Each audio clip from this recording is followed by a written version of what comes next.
Hi, I'm Scott Stein, and yes, sitting in front of me here are Apple's two new iPhones, the iPhone 5C and the iPhone 5S. This is the first time that Apple has released two iPhones at the same time. They're not really two new iPhones. One is a nice design shift away from the iPhone 5, really an iPhone 5 with a new paint job and a couple of new tweaks. But the new phone under the hood is the iPhone 5S. So let's talk about that one for a moment.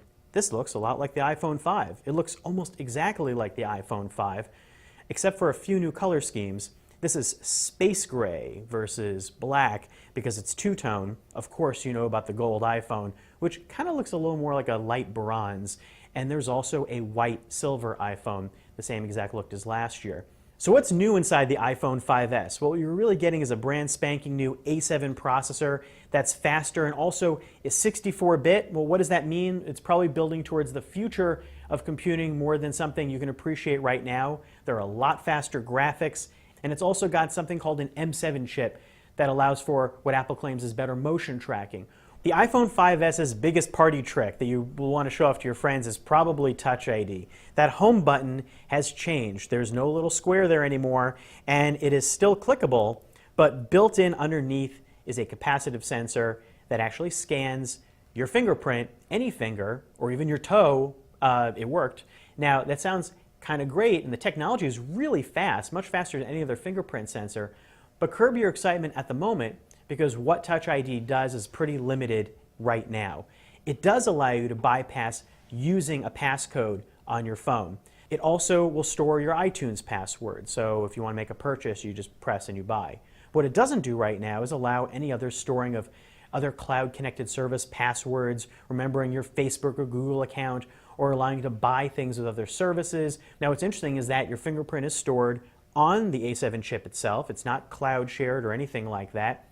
And it will allow you a certain grace period of login attempts, but then it will default to asking you for your passcode if you don't scan enough times correctly, or if you restart your phone. So keep your passcode handy, keep your iTunes account handy. Now, the changes with the camera are multifold. Some of them have to do with the A7 processor, some of them have to do with some changes in the sensor design and the flash. There's a larger sensor, although it's still 8 megapixels.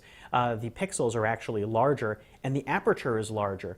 Now that means better light sensitivity, and there's now built-in image stabilization, so there's a little less blur. And the flash is a completely different flash system called True Flash, or True Tone Flash, and it has an amber and a white light that it actually pings your environment and provides a complicated mix of up to 1,000 different color tones to fit the moment when you use flash. What it boils down to is that in testing it, flash actually looks a lot better, and in general the clarity and the detail on pictures is a lot better if you blow it up and look at it. Now there's some other tricks too in this camera. You've got a new video recording mode. It actually gives true slow-mo recording capability, and that's a separately toggled mode from regular 1080p video recording.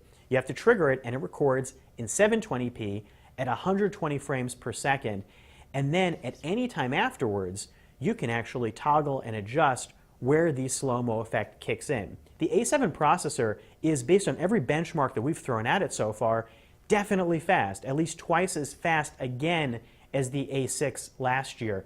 But what shows that off? In everyday operations with the current apps that are out there, you may not notice it, but you can definitely expect that there are going to be games coming down the line fast and furious that take advantage of those better graphics. Of course, you're also getting iOS 7 that's pre-installed on the iPhone 5S. What hasn't changed is the screen. It's still a 4-inch 1136 by 640 Retina display, and it still looks great, but it looks exactly like the iPhone 5 before it, and the size is the same.